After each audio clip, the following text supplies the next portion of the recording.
हरे कृष्णा दोस्तों, मेरा नाम है सर्वप्रिय और आज मैं अपना 29वां एपिसोड श्रीमद् भगवद गीता यथारूप का आपके सामने प्रस्तुत करने जा रहा हूँ। हरे कृष्णा कृष्णा कृष्णा हरे हरे, हरे राम राम राम हरे हरे। धन्य है गुरुदेव, जय श्री प्रभुपाद, जिनके आशीर्वाद से हम लोग इस दिव्य ज्ञान का अनुभव कर पा रहे हैं, अपने अंदर आत्मसात कर पा रहे हैं। पहले पढ़ूंगा फिर समझाने का प्रयास करूंगा। ये है अध्याय 19 श्रीमद् भगवद गीता यथारूप भूमिका, आखिरी पैराग्राफ। सारे जीव एक लोक से दूसरे लोक में विचरण कर रहे हैं, किंतु ऐसा नहीं है कि हम यांत्रिक व्यवस्था करके जिस लोक में जाना चाहें वहां चले जाएं। यदि हम किसी अन्य लोक में जाना चाहें तो उसकी विधि होती है। इसका भी उल्लेख हुआ है, यान्ति देवव्रता देवान पितरन यान्ति पितृव्रता। यदि हम एक लोक से दूसरे लोक में विचरण करना चाहते हैं तो उसके लिए किसी यांत्रिक व्यवस्था की आवश्यकता नहीं है। श्रीमद् भगवद गीता का उपदेश है, यान्ति देवव्रता देवान, अर्थात चंद्र सूर्य तथा उच्चतर लोक स्वर्ग लोक कहलाते हैं। लोकों की 3 विभिन्न स्थितियां हैं, उच्चतर, मध्य और निम्नतर लोक। पृथ्वी मध्य लोक में आती है। श्रीमद् भगवद गीता बताती है कि किस प्रकार अति सरल सूत्र यान्ति देवव्रता देवान द्वारा उच्चतर लोकों यानी कि देव लोकों तक जाया जा सकता है। मनुष्य को केवल उस लोक के विशेष देवता की पूजा करने की आवश्यकता है और इस तरह चंद्रमा, सूर्य या अन्य किसी भी उच्चतर लोक को जाया जा सकता है। दोस्तों, इसमें जो हमें बताने का प्रयास किया गया है वो ये है, आज के समय के जो साइंटिस्ट हैं, वैज्ञानिक हैं, बड़े बड़े कुछ ऐसे लोग हैं जो अपनी बुद्धि के बल द्वारा उच्चतर लोकों तक पहुंचने का अंतरिक्ष के माध्यम से प्रयास कर रहे हैं। जिस प्रकार रावण एक बड़ा दैत्य था, अपने बुद्धि के बल द्वारा उसने एक सोने की सीढ़ी बनाने का प्रयास किया, कुछ हद तक बना भी ली थी, जो सीधा स्वर्ग लोक को जाती थी। यानी कि ये शॉर्टकट जो रास्ते हैं ना, इनका सिर्फ प्रयास संभव है, लेकिन इनका अंजाम बिल्कुल भी संभव नहीं है, ये नामुमकिन है। ये शास्त्रों का मत है कि ऐसे बहुत से राक्षस थे, हैं और आने वाले समय में भी आएंगे, जो स्वर्ग लोक जाना चाहेंगे बिना कर्मों के आधार पर, बिना किसी विधि के, बिना किसी नियमों के, बिना किसी सिद्धांतों के। वो अपनी बुद्धि के बल के माध्यम से उसका प्रयोग करेंगे और उन शक्तियों को केवल और केवल दूसरे लोक में जाने का प्रयास में उसको व्यर्थ गंवा देंगे। चूँकि ईश्वर की आज्ञा के विरुद्ध जाकर वहाँ पर हो सकता है गलती से पहुँच जाओ, लेकिन पहुँचकर सर्वाइवल नहीं है। तो आपको ये बताने का प्रयास किया गया है कि जितने भी उच्चतर लोक हैं, जिन्हें देवलोक कहा जाता है, उन लोकों में पहुंचने की कुछ विधि होती है और वो विधि हमें कहती है कि हमें वहाँ के देवताओं की आराधना करनी होती है। अगर आप वाकई में उन लोकों में जाने के इच्छुक हैं तो आपको वहाँ के जो नियंता हैं, जो वहाँ के नियंत्रक हैं, जो वहाँ के राजा हैं, उनकी आपको आराधना करनी होती है। तो वहाँ के राजा आपको अपने लोक में बुला लेते हैं। तो एक सिंपल सी सरल सी विधि है ये उन लोकों में जाने की। इसके लिए कोई हार्श आपको एक्स्ट्रा ऑर्डिनरी दिमाग लगाने की आवश्यकता नहीं है। दोस्तों, कुछ लोगों को ना ऐसा लगता है कि ये दूसरा जन्म और ये सब कुछ शरीर, आत्मा का शरीरों में देहांतरण करना ये संभव नहीं है। लेकिन मैं आपको बता दूं, जिस तरह बाल्य अवस्था से युवावस्था, युवावस्था से वृद्धावस्था, वृद्धावस्था से मृत्यु, जिस प्रकार ये इस जन्म में हम अपनी आंखों से देख सकते हैं और ये सब संभव है, उसी प्रकार इस आत्मा का दूसरे शरीर में देहांतरण भी संभव है। आप बाल्य अवस्था देख चुके हैं, इसलिए आप बाल्य अवस्था पर बिलीव करते हैं कि मैं कभी बालक था।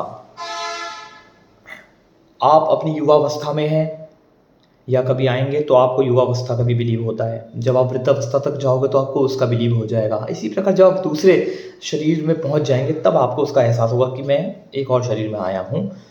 तो दोस्तों, इस तरह की जो चीज़ें होती हैं ये अनुभव द्वारा ही संभव होती हैं। फिर भी श्रीमद् भगवद गीता में हमें इस भौतिक ब्रह्मांड के किसी लोक में जाने की सलाह नहीं देती, क्योंकि चाहे हम किसी यांत्रिक युक्ति के 40,000 वर्षों, और कौन इतने समय तक जीवित रहेगा, तक यात्रा करके सबसे उच्च लोक ब्रह्मलोक को क्यों ना चले जाएं, किंतु फिर भी वहाँ हमें जन्म, मृत्यु, जरा और व्याधि जैसी भौतिक असुविधाओं से मुक्ति नहीं मिल सकेगी। कहने का अर्थ है, श्रीमद् भगवद गीता में हमें भौतिक ब्रह्मांड के किसी भी उच्चतर लोक, मध्य लोक और निम्न लोक में जाने की सलाह नहीं दी गई है, क्योंकि जितने भी लोक हैं, चाहे आप चंद्र सूर्य से सबसे ऊपर ब्रह्मलोक आता है। अगर आप ब्रह्मा जी के लोक तक भी पहुंच जाते हैं, वहाँ पर भी आपको ये जन्म, बुढ़ापा, रोग, मृत्यु, कष्ट, ये सब जो नेचुरल कष्ट हैं, इनसे आप नहीं बच सकते। ऐसा नहीं है कि उस लोक में जाकर आपको ये सब चीज़ें नहीं होंगी, आप बीमार नहीं होंगे, आपको दर्द नहीं होगा, आपको कष्ट नहीं होगा, जो नेचुरल कष्ट हैं। ऐसा नहीं है कि वहाँ पर ये सब चीज़ें नहीं हैं। कहीं पर ज़्यादा है, कहीं पर कम है, लेकिन सब जगह जन्म भी लेना पड़ता है, मृत्यु भी होती है। तो ये सबसे बड़ी बड़ी पीड़ाएं हैं। तो इन पीड़ाओं का असर सभी लोकों में है। श्रीमद् भगवत गीता में किसी भी लोक में जाने की सलाह नहीं दी गई। लेकिन जो परम लोक, कृष्ण लोक या आध्यात्मिक आकाश के किसी भी अन्य लोक में पहुंचना चाहता है, उसे वहां से ये असुविधाएं नहीं होंगी। आध्यात्मिक आकाश में जितने भी लोक हैं, उनमें गोलोक वृंदावन नामक लोक सबसे श्रेष्ठ है, जो भगवान श्री कृष्ण का आदि धाम है। यह सारी जानकारी श्रीमद् भगवत गीता में दी हुई है और इसमें उपदेश दिया गया है कि किस प्रकार हम इस भौतिक जगत को छोड़ें और आध्यात्मिक आकाश में वास्तविक आनंदमय जीवन की शुरुआत कर सकते हैं। लोगों को ना कभी कभी लगता है कि एक लोक वोक ये सब होता नहीं है, पॉसिबल नहीं है, लेकिन ज़रा सोचिए, जिस पृथ्वी पर हम लोग, तुम लोग रह रहे हैं, क्या ये आकाश में घूमने वाला गोला नहीं है? और अगर ये गोला नहीं है, अगर ये एक लोक नहीं है, तो फिर दुनिया में कोई लोक नहीं है। और अगर आप वाकई में इस गोले को भी झुठला रहे हैं, तो आपसे बड़ा मंदबुद्धि इस दुनिया में कोई नहीं है, जो कि सिद्ध हो चुका है कि पृथ्वी एक गोलोक है। पृथ्वी एक गोला है जो हवा में तैर रहा है, हवा में घूम रहा है। इसमें विभिन्न शक्तियां हैं, विभिन्न शक्तियों के माध्यम से हवा में घूम रहा है और बस घूमे जा रहा है। तो अगर ये पॉसिबल है, तो फिर अन्य लोक भी पॉसिबल है।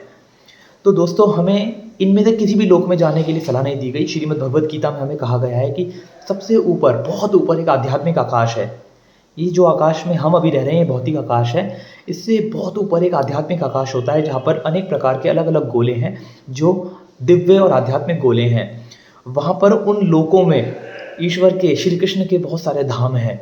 अगर हम उन धामों तक पहुँचते हैं, तब जाके वहाँ पर कोई जन्म, मृत्यु, बुढ़ापा और दर्द, कष्ट, रोग, ये सब तरह की वहाँ असुविधाएं नहीं हैं। तो हमें जो सलाह दी गई है, वो सलाह ये दी गई है कि हमें इन लोगों से पार करके, इन लोगों को पार करके उन लोगों तक पहुँचना है। उसके लिए आगे आने वाले अध्यायों में हमें विधि भी बताई जाएगी, उनका रास्ता भी बताया जाएगा, हमें वहाँ तक कैसे पहुँचना है। तो आज की रिकॉर्डिंग हमें संदेश देती है कि हमें किसी देवी देवता की आराधना नहीं करनी चाहिए, क्योंकि वो बहुत लिमिटेड दायरे तक हैं, बहुत नज़दीक होते हैं इन लोगों से, और उन लोगों में भी हमें यही सारे कष्ट भोगने पड़ेंगे जो हम यहाँ पर भोग रहे हैं।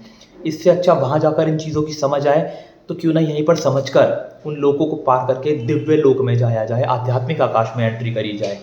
तो आज की रिकॉर्डिंग हमें यही बताती है कि सही जगह जाइए। श्रीमद् भगवत गीता एक ऐसा प्लेटफॉर्म है जो आपको सही जगह जाने का सही मार्गदर्शन करती है, सही रास्ता बताती है। सिर्फ इंस्ट्रक्शंस फॉलो करने की देरी है, अभी भी देर नहीं हुई है। श्रीमद् भगवत गीता यथारूप को जाकर परचेज करें। कंप्यूटर, किताब और मोबाइल फ़ोन के माध्यम से मत पढ़िए। आप इनसे रिकॉर्डिंग से कुछ समझ सकते हो, सीख सकते हो, तो बहुत अच्छा है, लेकिन इनको बुक्स के माध्यम से रीड करो। अगर नहीं पढ़ सकते हो, पढ़ने की क्षमता नहीं है, तो आप किसी की रीडिंग की हेल्प लेकर किसी से समझ सकते हो, लेकिन इसका उपयोग ज़रूर करें। यही जीवन की सफलता है, यही जीवन की साधना है।